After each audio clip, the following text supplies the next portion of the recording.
हमनी के संस्कृति, हमनी के संस्कार सदा रहे हमनी के साथ। भारत के महान ग्रंथ और काव्य सब के संपूर्ण संकलन सब्सक्राइब करें तिलक।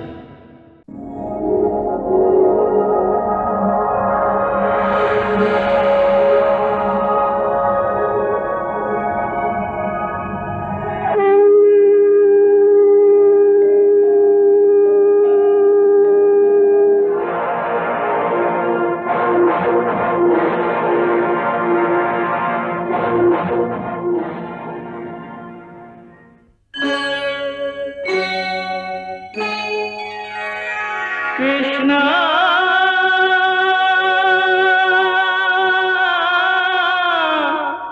कृष्णा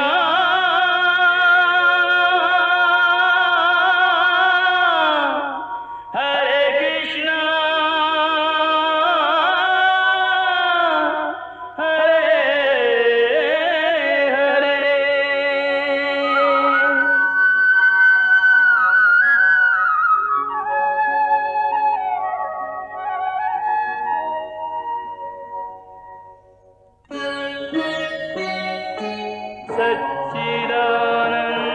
सच्चिदानन्दरूपाय विश्वोत्पत्त्यादिहेतवे तापत्रयविनाशाय श्रीकृष्णाय वयं नमः।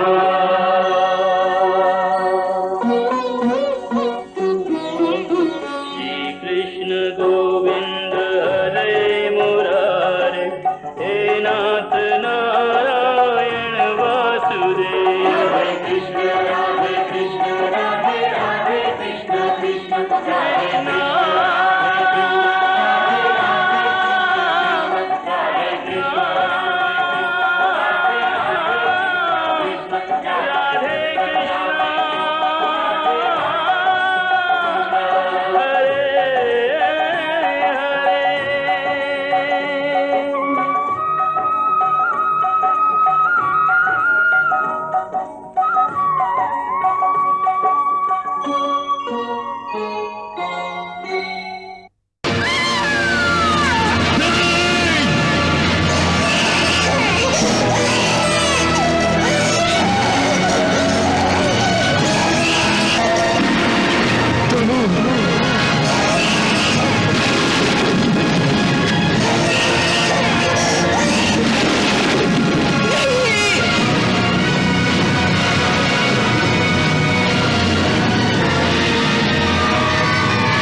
लावा ये बेचारी निर्बल अबला भला तोहार का बिगाड़ से केली भैया।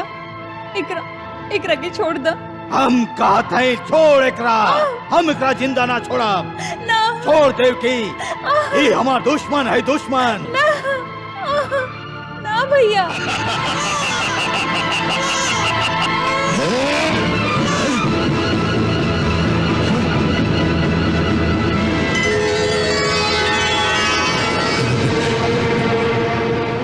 रे मूर्ख, हमके मारे से तोहके कुछ ना मिली।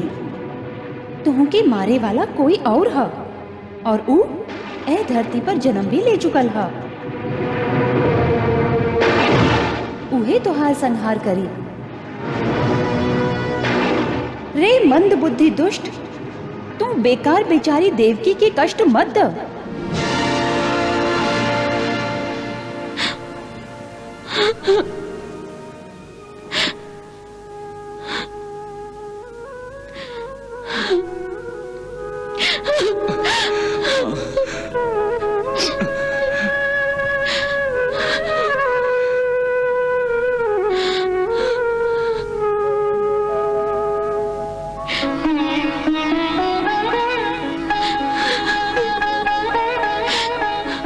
माताजी, पिताजी, यदि आप दोनों सगरे प्यार कन्हैया पर ही लुटा देब त हमरा खातिर तो कुछ बाकी ही ना रही ना।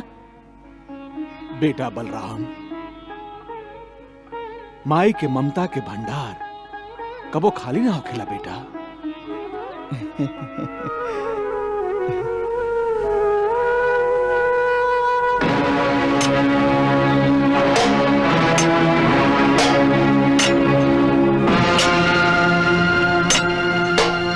देखी असुरेश्वर, देखी हमार सेना के शस्त्र से सुसज्जित करे खातिर कैसन प्रबंध कल जा रहा है।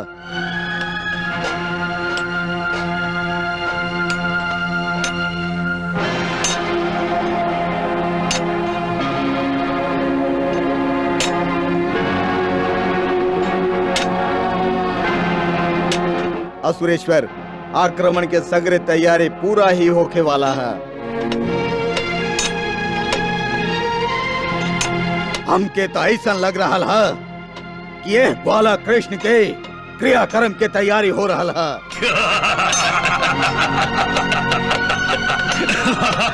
सेनापति वृषभान जी, लगता हमार शस्त्र बाला कृष्ण पर और यादव सेना पर प्रहार करे खातिर उत्सुक हो रहा है। हम जल्दी द्वारिका पर आक्रमण करब।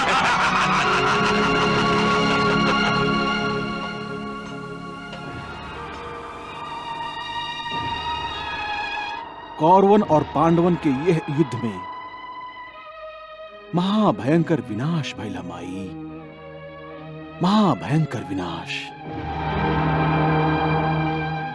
अधर्मियन के नाश करे खातिर बहुत सारा योद्धा के संगे हमार अभिमन्यु भी अपन प्राण के बलिदान देले रहे।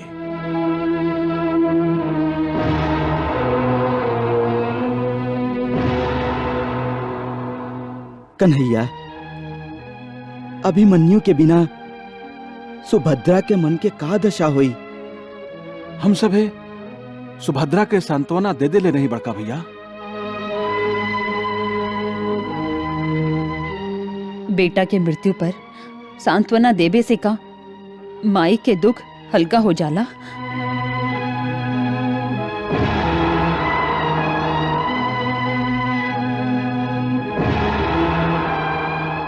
जब काल सर्प एगो माई के हृदय के टुकड़ा के डंक मारेला तब ओकर का दशा होखेला ई केहू कैसे जान सकेला। इतना मत रोवा देवकी, इतना मत रोवा। तुम्हारी बात आंसू हमारी हाथ पैर से भी जान निकाल देवेलन। और पुरान याद सर उठा के ढसे लागेला, ढसे लागेला।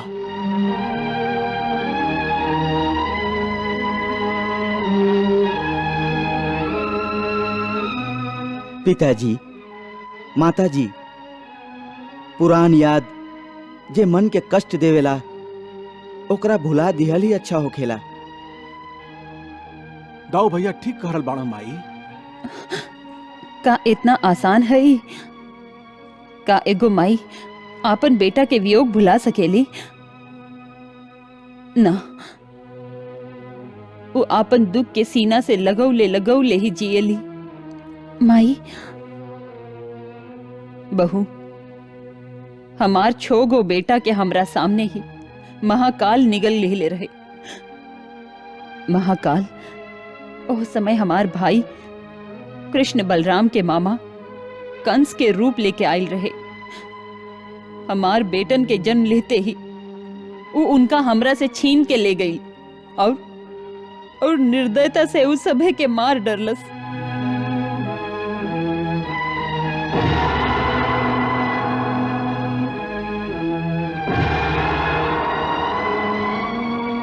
का हम वो घटना के भुला सकत हई? हम उनका जीव भर के ना देख ली, ना उनके जीव भर के सीना से लगवली। हम ऊ अभागिन माई हई जे आपन लइकन के दूध भी ना पिया सकली। जब हमार भाई कंस हमार लइकन के हमरा से छीन के ले जात रहन, उ सभे चीखत रहे, चिल्लात रहे, बाकी उ लोग कुछ बोल ना सकत रहे। बाकी उनकर आंख हमरा से कहत रहे कि हमके बचाई माई, हमके बचाई। बाकी हम उस सबके बचा ना सकले बहू, हम उस सबके बचा ना सकले। हम लइकन के जन्म दिले रही, हम बाकी हम माई होके भी उस सबके जीवन ना दे सकली। शांत हो जा देवकी, शांत हो जा। जौन माई से ओकर अभी जन्मल लइका के छीन के ओकर हत्या कइल जाला, वो कैसे शांत रह सकेली स्वामी, वो कैसे शांत रह सकेली?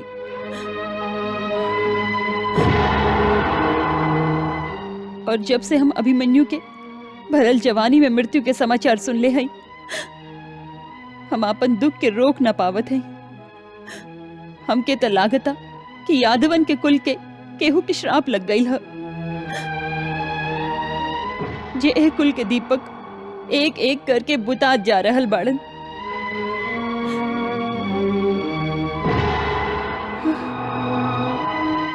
प्रद्युम्न के भी जब शमरासुर हम लोग से छीन ले रहे, तब माई रुक्मणी से ज्यादा हम व्याकुल हो गई रही, काहे कि हमके इहे अनजान श्राप के शंका के डर रहे। माई, प्रद्युम्न के बचपन में हमरा से अलग करके प्रभु अपन लीला दिखावल चाहत रही, ऐसे हमके ओकर दुख ना माने के चाही। और फिर आपके तो पता ही है ना कि प्रद्युम्न द्वारा प्रभु कैसे शमरासुर के वध कइले रही। ई एगो प्रभु के लीला ही रहे माई। बाकी माई के मन तक परीक्षा में पड़ गए रहे ना। पिताजी, माई, जे कुछ भी होखेला वो विधि के विधान के अनुसार ही होखेला। तो बदल द ऐसन विधान जे माई के आपन लइकन से अलग करेला। बाकी के बदली विधान, के बदली?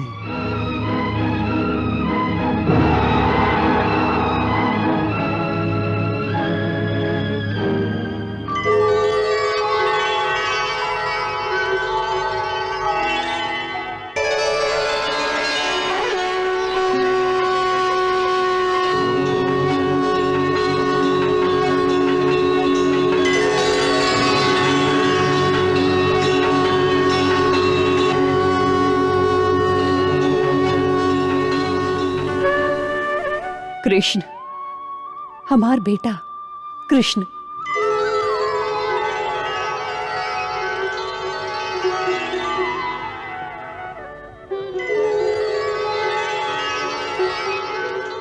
कृष्ण? हाँ कृष्ण। कृष्ण ही बदल सकेला विधि के विधान के।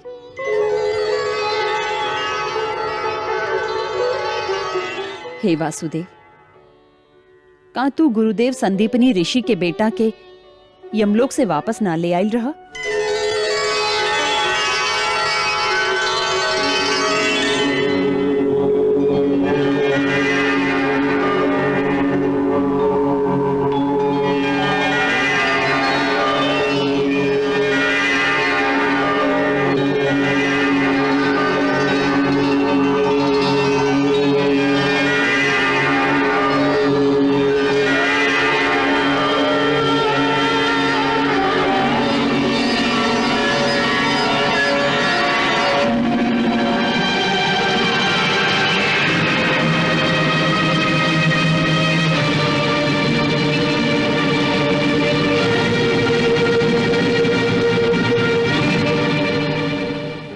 मधुसूदन, तू ही ता अपन मित्र पार्थ अर्जुन के अग्नि में प्रवेश करे से रोकले रहा और द्वारकावासी ब्राह्मण के लइकन के यमलोक से वापस लेके आयल रहा।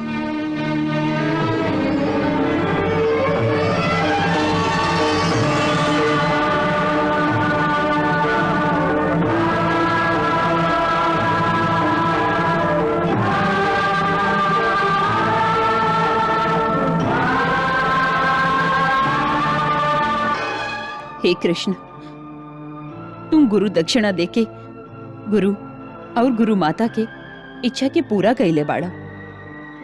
जे तरह एगो ब्राह्मण के मरल लइकन के यमलोक से तू वापस लाके आपन मित्र धर्म के पालन कैले रह, ओ तरह पुत्र धर्म के पालन ना करब?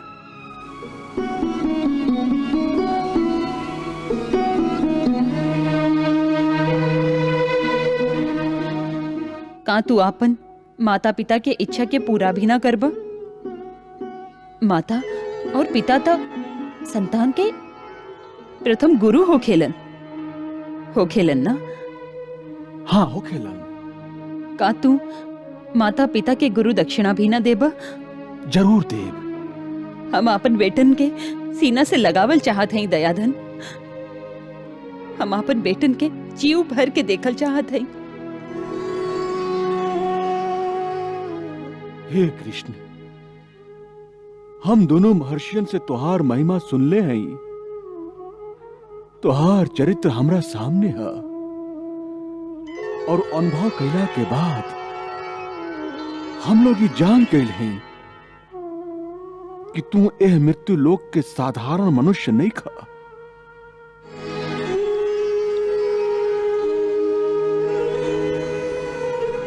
हे सच्चिदानंद श्री कृष्ण, तू सनातन बाड़ा। हम दोनों ही जान गए हैं कि तू सगरे जगत के साक्षात कारण बाड़ा, स्वरूप बाड़ा और परमेश्वर बाड़ा। हे योगेश्वर, हे श्री कृष्ण, प्रसव काल के समय तू हमके साक्षात्कार करौले रहा कि तोहरे बनौले धर्म मर्यादा के रक्षा खातिर हर युग में तू अवतार ग्रहण कैल करेला।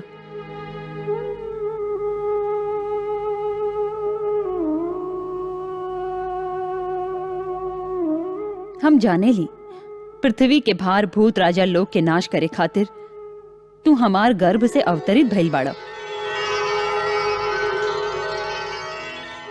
हे विश्वात्मा, तोहार पुरुष रूप अंश से उत्पन्न भइल माया से गुण के उत्पत्ति होखेला और ओकर लेश मात्र से जगत के उत्पत्ति और विकास भी होखेला और प्रलय भी आवेला। हे प्रभु, आज हम दोनों आपके शरण में आयल हैं। हमके हमार उ बेटन के दर्शन करा दी जिनका के एक एक करके कंस मार देलस। बस हमके यह गुरु दक्षिणा दी दी प्रभु, यह गुरु दक्षिणा दी दी।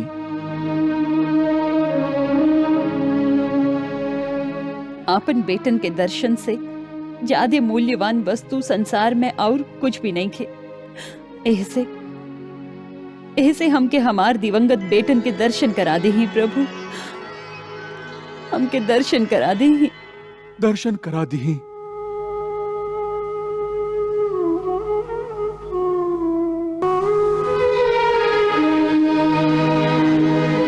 तथास्तु।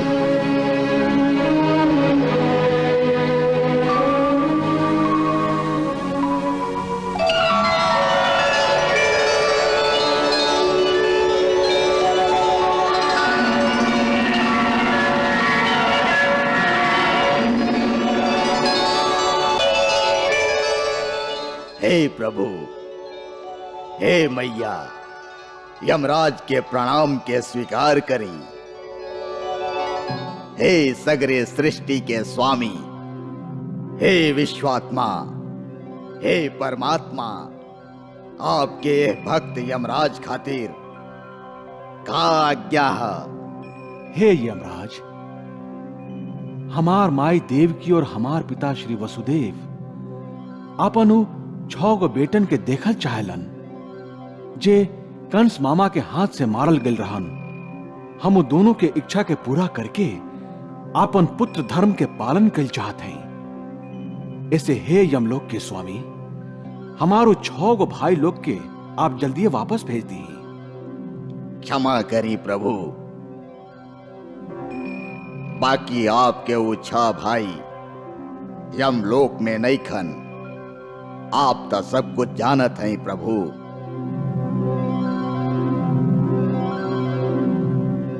आपके दिवंगत भाई इस समय सुतल लोक में बाड़न और मुक्ति के प्रतीक्षा कर रहल बाड़न।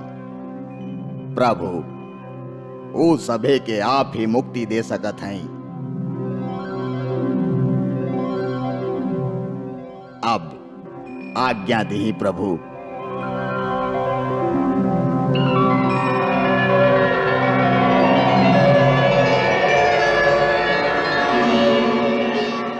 वाह प्रभु वाह, आपकी लीला अगाध है। आप जानत रही कि आपन भाई लोगन के मुक्ति खाली आप ही दिया सकत हैं, और यह उद्देश्य प्राप्ति खातिर आप कुछ ऐसन माया रचली कि देवकी माई की ममता आपन दिवंगत बेटन के देखे खातिर तड़प उठली, और अब आप उन लोगन के एह तरह से मुक्ति देवे जा रहल हैं। सचमुच प्रभु, आपकी लीला अगाध है। कृष्णा